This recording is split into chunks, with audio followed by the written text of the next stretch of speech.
Hey, everybody. My guest today is a very special guest. By way of introduction, I want to tell you she came to me through dear friends of mine, longtime podcast fan and multiple time guest Molly Grisham and Lauren Davis. And you got to know them through some of the work they do with entrepreneurs, and you got to meet them. And they said, you need to talk to Ellen because she's got something to say. And I said, yes, please. So my guest today is Ellen Patnaude. She is a now two-time author. She's a coach. She's a speaker. She is a mom. She's a wife. She is a daughter. And I don't usually say people are daughter. I mean, we're all daughters or sons. But I say that because she's also a community educator for dementia. And her most recent book is about her journey of loving and caring for her mother in a very unpredictable caregiving journey, specifically around your mother's journey through dementia and Alzheimer's. So we're gonna have a I think fairly serious conversation about aging parents, but knowing Ellen from a couple hours we spent together, we'll also make it humorous because you'd have to laugh about it. And I was sharing with Ellen, my grandmother on my mom's side also had Alzheimer's before she had a massive stroke. And so I got to experience kind of what that was like on the receiving end, and then the joy that my grandmother experienced of seeing us every time. Like, she didn't really know who we were. And so you almost have to laugh about it. Ellen, I'm so glad we're here to have this conversation. And just welcome to the show. It's so good to have you here. Thank you so much. I'm really excited to be here. It's an honor to be connected to people that are mutual acquaintances that we both think so highly of. So that's fantastic. It is. So Ellen, let's first by just kicking off, and other than the introduction I gave, what else do you want the audience to know about you? Well, I think what's important to understand about me is that I've never been the type of person to shy away from saying things that other people might be thinking, but they don't think are totally appropriate to say, or they don't have the courage to say them. I tend to be the person in the room that says them, which in the work I do tends to come in handy because clients appreciate that outside perspective. But I also went ahead and did that in this book that I've released because when I was going through this with my mom, a terrible relationship going into it, and I was desperately trying to find something that had been written from what I would call to be kind of my perspective. Like, where's the hard truth in the middle of all of this? And I just wasn't finding it. I was finding a lot of stuff that had seemed to be curated for social media and public consumption, but it wasn't making me feel any better in the midst of my struggles. And so I wanted to see that reflected out there. So I tried to do that with this newly released book. Yeah, thanks, Ellen. So, and you just said that you're willing to say the thing. So I'm going to ask you some questions that are going to provide some vulnerability, which I know you're like, yes, please. So I love if you define for the audience, what does a terrible relationship with your mother look like? Maybe before that. And we don't need all the details, but I'd love to define that so people, because I'm sure people go, yeah, that sounds familiar in their relationships with their parents. So what does that mean? Yeah. So for me, really from what my parents have told me, really, as soon as I started talking, I started pushing back about wanting to do it my way, do it myself. And my mother came from her own background and complicated story that caused her to navigate life with a lot of fear. So she was very controlling of me because I was loud and wild and, very fearless and willing to do all kinds of crazy things that petrified her. And so she lived her life with a lot of fear and and I know now she was just trying to keep me safe. But what it ended up manifesting as is this lifelong battle of who got to be in charge of making the decisions about how I lived my life. And the older I got, the more committed to winning that battle I became. And it's a battle that lasted right on up through the end of her life. It was not anything we were ever really able to reconcile. Like I said, she had her own challenges and her own story that brought her to that place that I understand. But living in the middle of that, it just looked like constant fighting. I mean, we loved each other fiercely as well, but there was a lot of fighting, a lot of arguing. We were both determined to be right and to win the fight. And so it just was perpetual. Yeah. One of my dear coach friends mentor of mine, she has this saying, and it's common, but she said it in coaching, but I'm sure it's the case with your mother as well. It's like, is this the hill you want to die on? Yeah. And I'm like, oh yes, every single hill. I'm dying on every single hill. It's like, and I'm sure people who are listening go, oh my gosh, there's so many hills that we all like, from an ego place or the power dynamics of like, is this really worth what the outcome is? And in the moment you're like, oh, absolutely. And then afterwards you're just like, absolutely not. Right. And I'm speaking for myself. And you're like, oh boy, that was way more damaging than feeling our ego is like for 5 seconds. This is a coach. Our ego is like, yes, I won. And then you're like, but at what cost? But at what cost? Absolutely. So we are talking, and so you're saying, and this is a normal experience for most of us, I think, is that relationship, you ended up still just being the little girl and your mom feeling like she's still the mom. Even when you say, as you're an adult, I don't know if you were married at the time, you had children of your own. It's like, I'm a grown ass person and yet you're being treated that way. So what was that experience like for you other than creating the fighting? Well, I mean, yes, it continued through both of my marriages. It continued through having kids. So it was actually my wife who is the one who had the idea that we should invite my parents to live in this carriage house. My wife and I had purchased a farm in a rural small town where her family is all settled. And we were moving up there. We were super excited about it. We're a blended family. So our kids at the time were 11, 12, and 13, I believe, in 2016. And the farm had this carriage house. And we had planned to purchase the carriage house separately. It was on its own parcel of land. The previous owners used it for rental. And so Danny said to me, I think we should offer your parents the opportunity to live here in the carriage house. They'd have their own space, but we'd be able to help because my mother had taken a fall. My dad had been seeing signs. We weren't yet seeing them so clearly, but my father was, and he became quite desperate at the idea that we were moving further away and he would be on his own to handle things. So he had asked for our help. And it was Danny who said, I really think we should offer them the carriage house to live in. And I said, absolutely not. You're like, what? Hold on a minute. What? This is legitimately my worst nightmare. And she knows me well. So she let me sit with that for a little while until eventually I came back around and said, God. And it turned out it was the right thing to do for sure. So about 6 months after we bought the farm, they moved into that carriage house. So we had a front row seat. My kids had a front row seat. They were at the dinner table with us pretty much every night. And there was a lot of fighting. There were a lot of times my father diplomatically would call me and say, I think your mother and I are going to just eat at our house this evening. The fighting was particularly nasty. So yeah, that's kind of what it looked like. Wow, brave. Good job, Danny, I think. Yeah, right. You're like, do we have to? You're like, what did you just say? What? They're gonna move across the street or down the road or whatever it is. Oh my gosh. Yeah, that is definitely something. I was sharing this with you that I'm 46, so I'm starting to have friends that are dealing with aging parents or some of these things where they're moving closer together. And without a doubt, folks that have gone off and done their own thing and their parents have had these like really amazing independent lives, and then you kind of come back, they say it's a really surreal experience of like the reversion of the roles, and that suddenly your parents need a lot more help from you than you do from them. Sometimes financially too, which is like a very strange thing. So it's and part of in our conversation we had offline was the lack of resources around this, around the support. I have a friend who's dealing with. She literally said to me, she goes, she's dealing with her father's 81. She's like, I don't know who to talk to about this.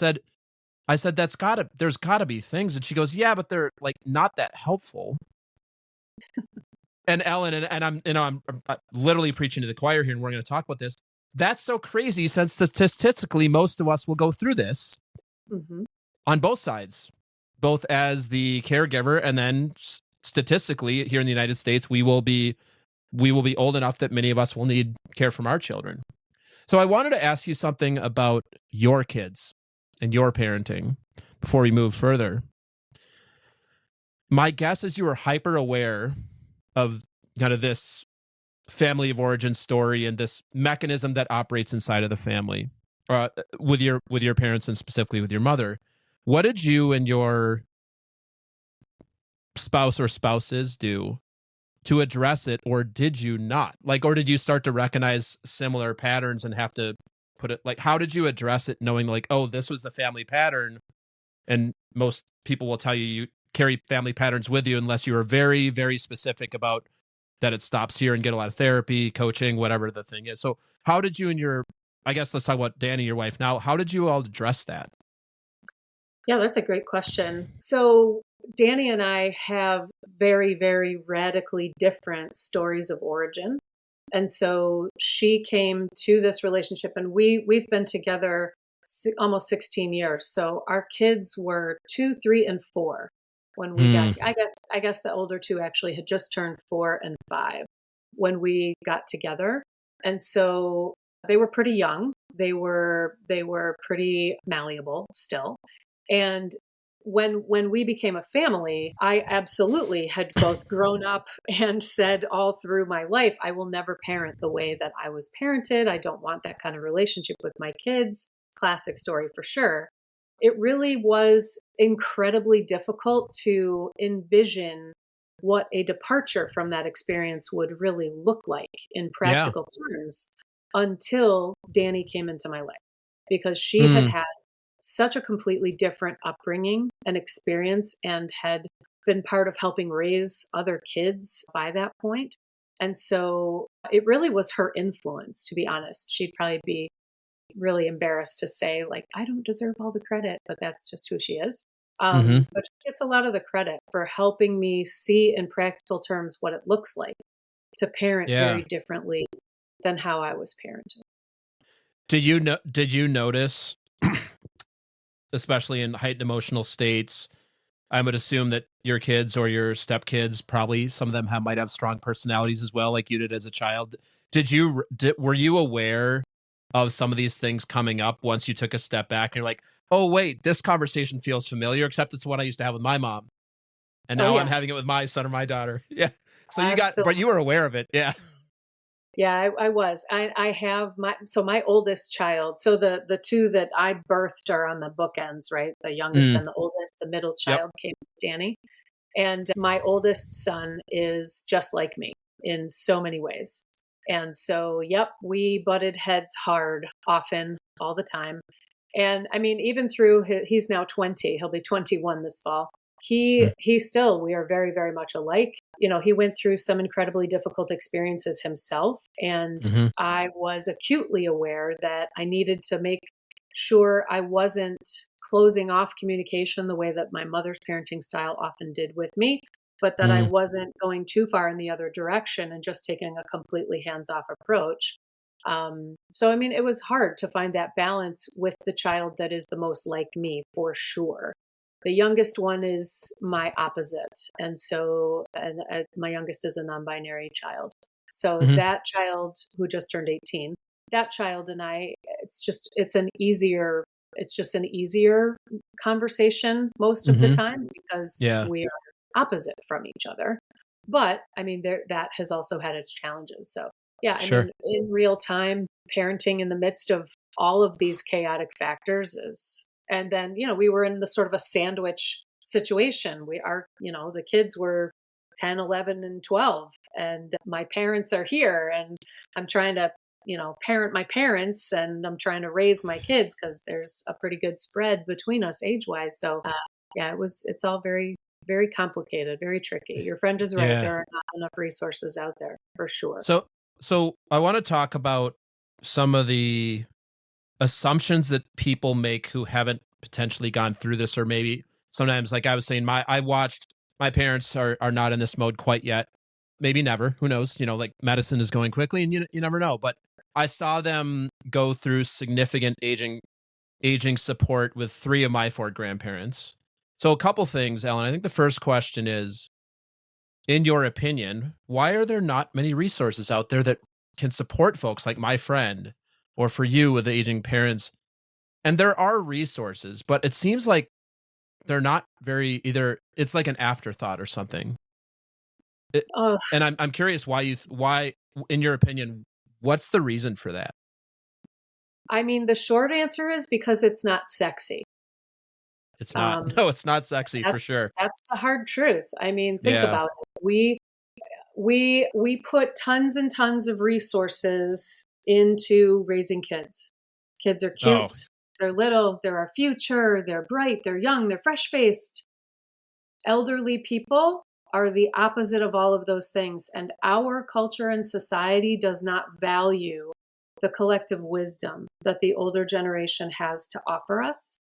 And therefore, we treat them accordingly in terms of how much money we invest in the infrastructure that supports their care, in the resources that are available to the people caring for them, and just in terms of like generally what's available. I mean, think about how often programs like Social Security and Medicare come up on the chopping block because they Totally. are programs for the elderly, and being elderly is not, it doesn't have the same cultural appeal that being young does. And in a Hmm. society that values youth and looks disparagingly on those that are aging, I think it becomes really obvious why there aren't more resources put in that direction, which is Yeah. hugely unfortunate. And I feel like a Yeah. canary in the coal mine because this is affecting more and more and more people, and Yeah. and more of us will be caregivers, Yeah. unpaid caregivers, and it's a growing epidemic for sure. Yeah. So Ellen, you mentioned something in there. Do you see this? You keep saying as you said as a society a couple of times. From the outside looking in, as somebody who doesn't know much about this, it seems like this is mostly a Western culture issue. Like I think if somebody said, "Hey, what do you think of this?" It seems that there are cultures that, and I'm not talking about governmental support, just family systems and structures. There's other cultures around the world that seem to do a better job of providing support for the aging. Is that correct? So I've lived abroad in a couple of places, and Okay. I would say this is actually very US specific. US Uh, specific. Okay. yep, I Mhm. lived in Central America for a period of time, Mhm. and you would never ever find. I don't even think in Nicaragua where I spent the year. I don't think in the town where I lived, I'm pretty sure there was not even such a facility like an assisted living or a Really? senior living facility. People stay with their families. Yeah. They stay with their families, and multiple generations live together, and it's just part of what you do. You take care of your old just like you take care of your young. It's just what it is, and it's a community aspect. So if you as the central provider in your family have to go to work, the kids are at school, but mom is having a bad day and you really need to get to work, a neighbor will step in, your sister will step in. There is a much more communal approach to how we live life. I would say I spent a semester living in France when I was in college, and the host family that I lived with, they had three generations in their house. Yeah. I know that in Eastern culture, in Asian countries in particular, but even in the Middle Eastern countries, throughout Africa, other places around the globe, they do not treat people this way. They keep Yeah. them with them for sure. So I think it's very US specific. It's possibly Canada as well. I Mhm. know a handful of Canadian people quite well, and they talk about experiences in similar ways to what we go through here. But yeah, I really think it's Mm. more specific to the northern part of this continent than Yeah. the western part of And the just world. thinking out loud, it seems like it's a newer development as well because everything you just listed that used to be. I don't think there was such a thing as a nursing home in the 120 years ago, or if there were, it was not Yep. many of them. You lived with your parents. I mean, obviously, life expectancy has gotten longer, so that does have an impact, and there are like higher risks of like higher diseases and things like that too. But I don't, uh, unless I'm mistaken, I don't think that was a big thing that people used to do, like go live in a VA hospital or live in a nursing home in the Yeah. early 20th century. Yeah. No, I think you're totally right. It is a newer Mm. development for sure. It's part of how our evolution, so quote unquote, our advancement, as some would call it, it's the direction that we've moved, and Yeah. it's there. Yeah, there's probably a million factors that contribute to it, but I Yeah. just experiencing the consequences of it means there just aren't that many resources that are available Yeah. to support families. And there's a lot of isolation and this whole shame narrative that goes along with, are you even allowed to talk about how much it sucks and how hard it is, Right. how much you're struggling? Like, you're not even supposed to talk about that stuff. Yeah. And that also limits our ability to realize that we need more resources because too few people are talking about the deficit in those Yeah. resources. So we're going to go now and talk a little bit about your experience with this topic prior to going through it. Was it something you were present to? Had you ever done any reading about it? Or was this more something that you go, oh shit, this is on my doorstep, I better get educated quickly? Well, my grandmother, my mother's mother, had Alzheimer's. Okay. And she lived in Arizona. She and my grandfather lived in Arizona from their retirement through passing. And so we would go out and visit often. My mother has a brother, but my mother she was the power of attorney. She was the executor. She was the main one. So I would go out there with her probably twice a year, visiting them, helping to take care of things. And we watched my grandmother's decline, which Alzheimer's is like this slow, steady downward Yeah. spiral. And once you lose something, you don't You usually don't get it back. Right. right? Yeah. So I felt like I was relatively well versed in Alzheimer's and what that looked like. We saw my grandmother. She suffered with it for more than 20 years. Wow. That's a She long time to was, live with Alzheimer's. but it's not uncommon, honestly. She was Hmm. diagnosed in her early to mid 70s and she passed away at 96. Wow. So her journey was something I was very familiar with from visiting often and helping my mom. And honestly, that is what we all thought was the case. We all thought my mother had Alzheimer's when she first started showing signs of dementia and memory disruption. And what a lot of people use those terms synonymously, interchangeably, dementia and Alzheimer's. So just the quick 10-second overview of it. Dementia is Yeah. like soup. Alzheimer's would be chicken noodle. Then there's Yep. Lewy body dementia, which my mother had, which would be like broccoli cheddar.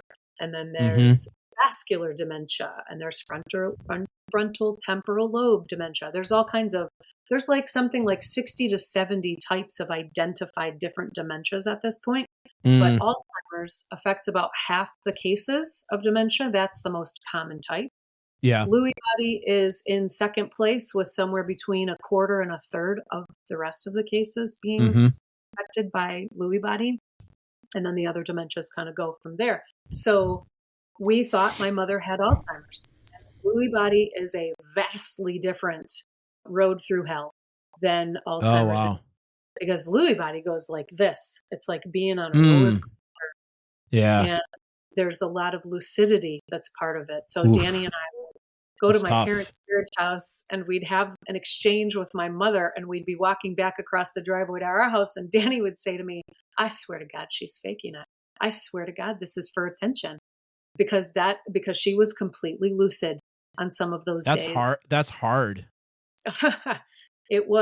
We never knew which Yeah. version of her we were dealing with.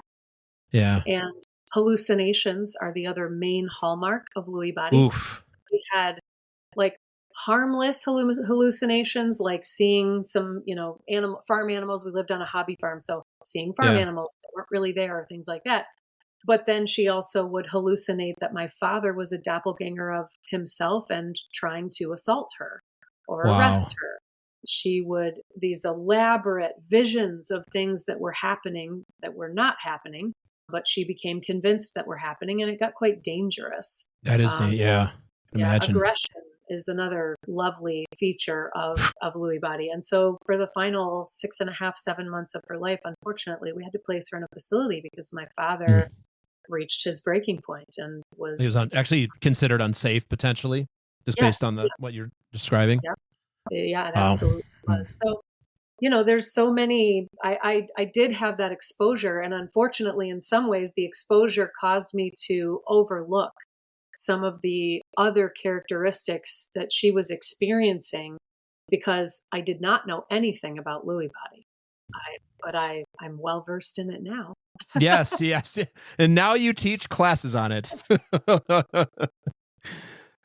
See everybody. I told you we'd laugh at some point. We just got to laugh about it as well. Well, Ellen, I want to.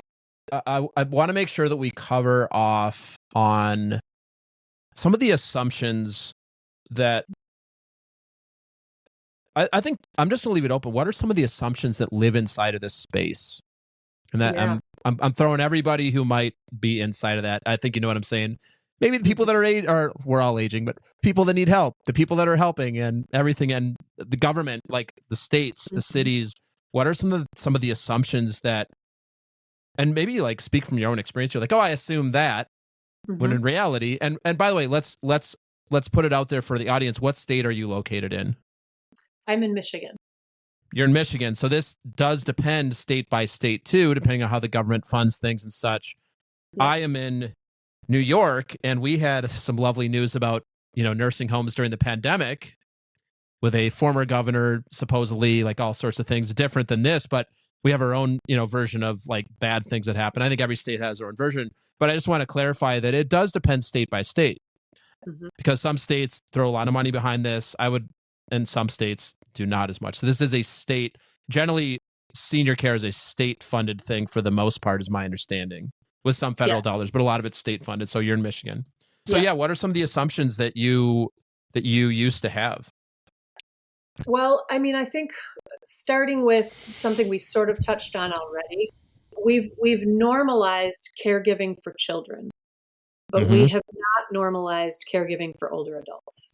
And so there are some assumptions around, like when you're at work and you get a call from the daycare or from the school, everybody's immediate expectation is that, well, of course you're going to drop everything and run. It's your kid, right? The same is not true if you are at work and you get a call that your mother has fallen, or that there is an emergency at the facility where she's living or with the caregiver staying with her. There is a little bit less compassion, in my experience, for needing to drop everything and run in those moments. So there's a bit of a contradiction when we say caregiving. It actually applies quite broadly to a number of things, but specifically around aging parents, there seems to be a little bit less compassion. I think one of the assumptions I made was that I would be able to kind of carry on my life as usual, that it wouldn't be that time consuming. I mean, she's an adult, for crying out loud. Right? Not like I got to change diapers, except you actually do. I mean, not to be crass, but here we are. No, that's fine. That's fine. I mean, but I also just, like, time consumption wise, right? I did not understand how many doctor's appointments, how many times we would individually or collectively have to drop everything because my mother had her favorite tote bag under her arm and was trucking down the road and nobody had seen her leave, and you better drop everything and run because she's going to get traffic, right? So just this assumption that we can kind of do this like we caregive for children as part of our daily life. Because, even though kids and all their complications, we know what that's like. With adults that are going through something where they're affected by dementia, where there's a memory disorder happening, it's just so completely unpredictable, and you don't expect it because we're not conditioned to have that role reversal, as an expectation, right? Yeah, I wanted to ask something here about as a wife and as a mom with children at home.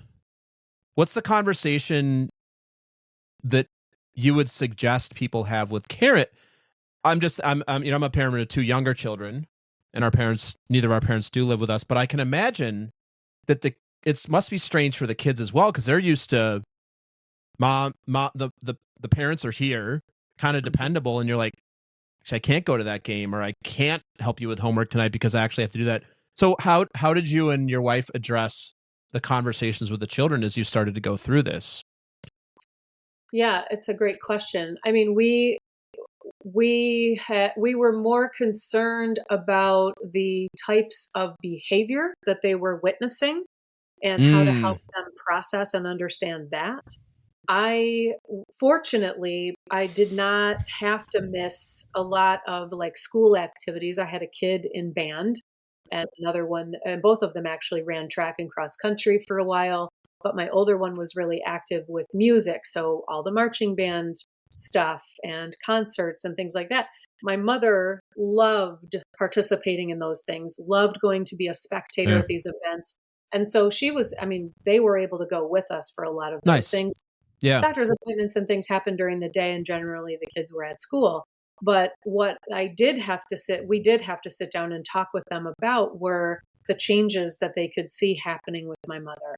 And, for example, sitting at the dining room table, our dining room overlooked the pastures and our barn out there. And one of the early hallucinations that my mother sat and described was like, oh, look, the horses have found a new area to explore. And Danny was up from the table and out the door like a shot to go like, oh my God, we have to go chase horses. Get the horses. Yeah.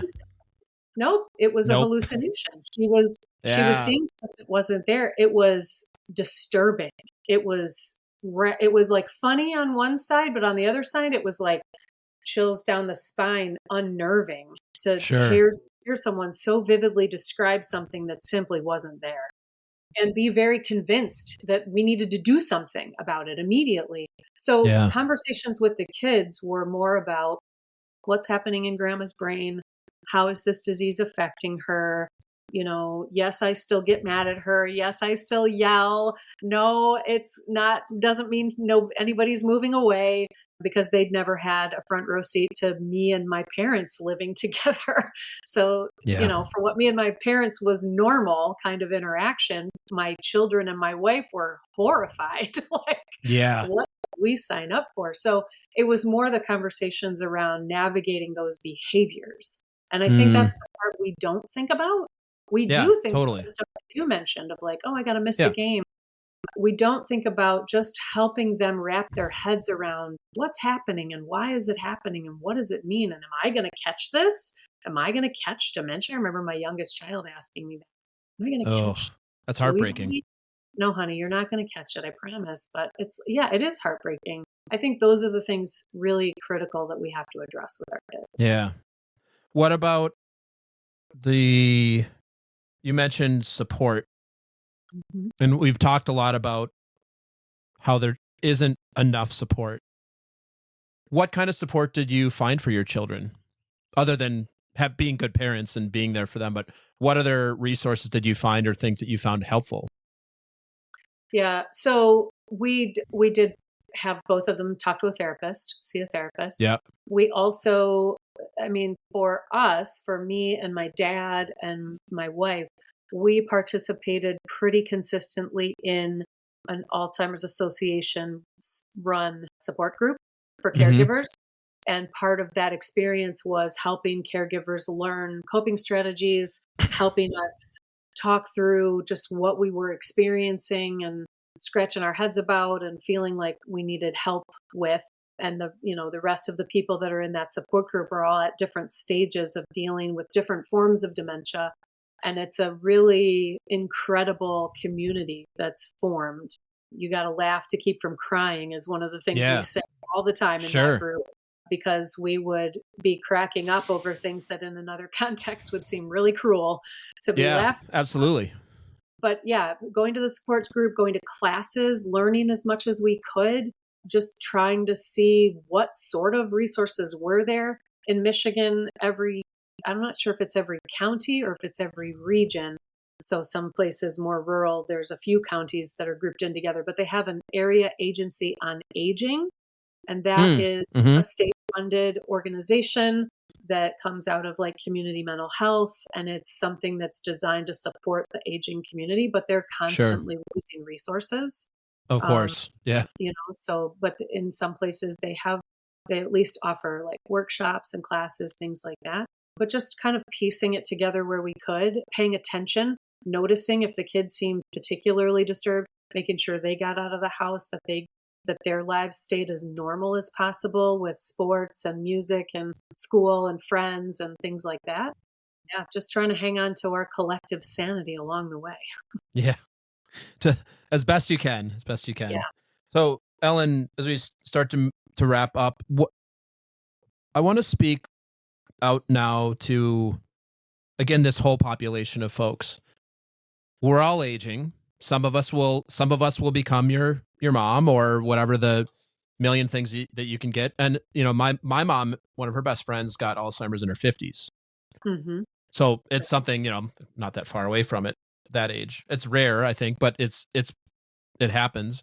What are some things that people can do to prepare, meaning prepare to age and potentially have this burden go on to their family? And then the other side of that is, for those of us who maybe aren't quite there yet, what can we do to prepare for the time when we will likely need to provide additional support to our parents, like what you did? Yeah. And for those of us who don't have spouses like Danny who go, hey, we should move them in next door, which, by the way, you must have really loved that woman, because I would have been like, oh, hell no. Right. Yeah. Yeah. You're like, she's like, are you finally going to admit I'm just right? Just tell me, Ellen, just tell me, honey, I'm right. But, on both things, how can we support those who may need to support us someday? Mm-hmm. And the reverse, like, how do we prepare, or what can we be doing better? And anything you have, like anything the government can do, education, or just things we can do ourselves. Yeah. Well, I mean, as a coach, you're probably familiar with this idea that I really am a big fan of encouraging people to focus on controlling what they can control. So, yeah. I mean, in terms of what the government's going to do, I feel like that's probably the place we have the least amount of control. Although I did participate in our Alzheimer's Association chapter, our advocacy day, went to our state capitol, met with some lawmakers to try to get some specific pieces of legislation pushed through to support this work. But I think on a personal level, it's relatively simple stuff. It's not always easy, but it's relatively simple. I think there are a number of things we can do to make sure we're taking care of ourselves as caregivers and taking care of ourselves. Like, I'm 51. So I think about, both my mother and my grandmother were diagnosed with some form of dementia in their early to mid 70s. I've got about 20 years to get my shit together, which means I've got 20 years of like the, Mediterranean diet, right kind of healthy eating that contributes to brain health and exercise and good social engagement and problem solving, etc. But also, I think another thing we never make time for it because there's too many other urgent fires we're trying to put out. We've got to be sitting with either our spouse, our partner, our kids, our attorney, whoever it is. Do some estate planning, do some thinking about your assets and what you want for yourself. Is it the most pleasant conversation you'll have on a random Tuesday? No. Some of it is extremely emotional and heartbreaking. But if you don't do it, you're putting the burden of doing it on people who are trying to guess what it is that you want. And unfortunately, for as much financial planning as my mother was great about doing for my parents, thank God. Yeah. She refused to accept the diagnosis through the bitter end to her death. And so that put us in a position of having to guess what it was that she would really want for her best self. We just had her combative, terrified self. That was all we had to go on. So plan, do some thinking, talk to the people that you love, talk to an attorney, put something in writing. This is especially true for those of us in the LGBTQ plus community. Yeah. Laws protect us in most places right now, but that is not a guaranteed thing. That's right. And so it's incredibly important for populations that are not protected by law all the time in all places to absolutely put this stuff in writing so that your wishes will be respected, regardless of how your family members may feel about your relationship. So I want to just quickly go into that again. I live in New York. We have a very, obviously, it's a blue state, very socially friendly. It's a democratic state, very friendly laws towards most of those things. Are there places in the country where being a member of that community specifically and being married, where you see this could be a problem? Like you said, you and Dan, you're married, you're legally married. It's legal, but there are states where something happens or a parent power of attorney, like it's not quite as easy as it would be for a straight couple is what I'm hearing you say. 1,000%. And there are something like, I don't know the exact count as of today, but the statistic is in the ballpark of 500 pieces of legislation around the country that are targeting LGBTQIA plus rights. And a lot of Yeah. that is aimed at the trans community, Yep. but all of us will be affected. And Sure. so, I mean, we live in sort of a purple state. Michigan is kind of a purple Sure. state. It's blue the last couple of elections, but Yeah. it does go back and forth. Sure. And we did not have the right to get married in Michigan until it became federally Federal legal. law. Yeah. So we got married in Iowa. We have a marriage certificate from Iowa from 2011. Yeah. And that will be honored. But what happens to the future generations or to people who are just living in partnership? Absolutely, you're not protected at all. You are completely subject to what your family wants. And if you've got a family that runs hot and cold, that changes depending on the day. So put it in writing. Get yourself protected. Yeah. I want to wrap here, Ellen. First of all, I want to thanks for your vulnerability, just bringing this out. I would say this is not easy to talk about, but then I'm about to talk about your book. So you did talk about it in a book. I'm curious, why the book? Why did you want to get this story out into the world? Yeah. Thank you for asking that. There's two reasons. One is, I think I mentioned this earlier, when I was going through this, I could not find a story that reflected my experience.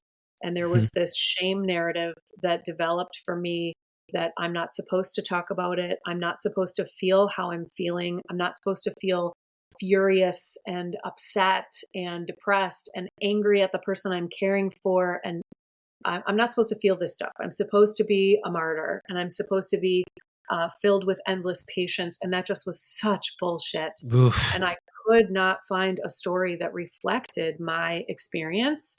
So part of my motivation was writing the book I needed to read when I was going through it, that just shared the ugly side of what this looks like in all of its complicated nuances.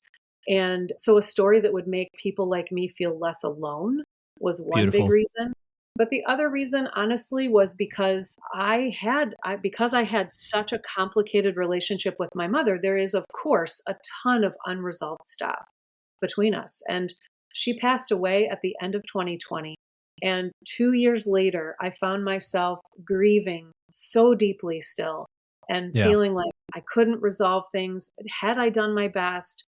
Just second guessing. And that shame narrative was just so strong. And of course, now she's been gone for 2 years. So why can't I just move on? Why have I certainly am not still supposed to be talking about it. So I took myself away for a few days and realized I needed to write the story. And I wasn't sure I was ever going to publish it. But I decided I needed to write the story as a way of processing my own grief. Yeah. And it has helped me more than I ever thought it would, because at the end of every chapter, there's a section I've called Looking Back Now, where my present day self has the benefit of time and space and healing to be able to look back and say, oh, okay, now I really understand why I felt that way, why I did that thing, what she must have been thinking or feeling. So it's brought me closure in a way I didn't necessarily expect. Yeah. And that's amazing. Beautiful. Well, Ellen, I want to say, and I said this, just thank you for putting it out there. It's specifically about your mother and the Lewy body dementia, but I would imagine that anybody who has dealt with anything around what you just said, maybe having to move parents closer, becoming a primary caregiver for them, they'll take a lot from that book. I'm going to send a copy to my mom. I'm going to tell you right now. And my dad as well, for my grandmother. So I just want to thank you for writing that. And I want to thank you for being on and sharing your story with us. I want to have you come back on, and we're going to talk more with Ellen, if you're willing to come back on, about some of the work now, or maybe we'll just do a two-parter here. We're talking in real time about the work you do in the world now with corporations and with folks. You mentioned you're a coach and you speak on a lot of things, and how this helps. Because this gives to me, I'll bet you this gives such a perspective For sure. that you can then bring in to folks that are, I'm just going to say it out loud. You're like, oh my gosh, I have fires to put out. I run a company. I'm da-da-da-da-da-da. I don't have time for this. And you're like, it doesn't matter. Like it does and it doesn't. So Ellen, I want to thank you. And thanks to Danny. I hope she listens to this, for also encouraging that and being the part. It sounds like she's the partner that you needed, which is 100%. likely what you saw in her. So, Ellen, thank you so much for being on. Really appreciate it. Thank you so much for having me. It was delightful. I look forward to part 2. Thanks, Ellen.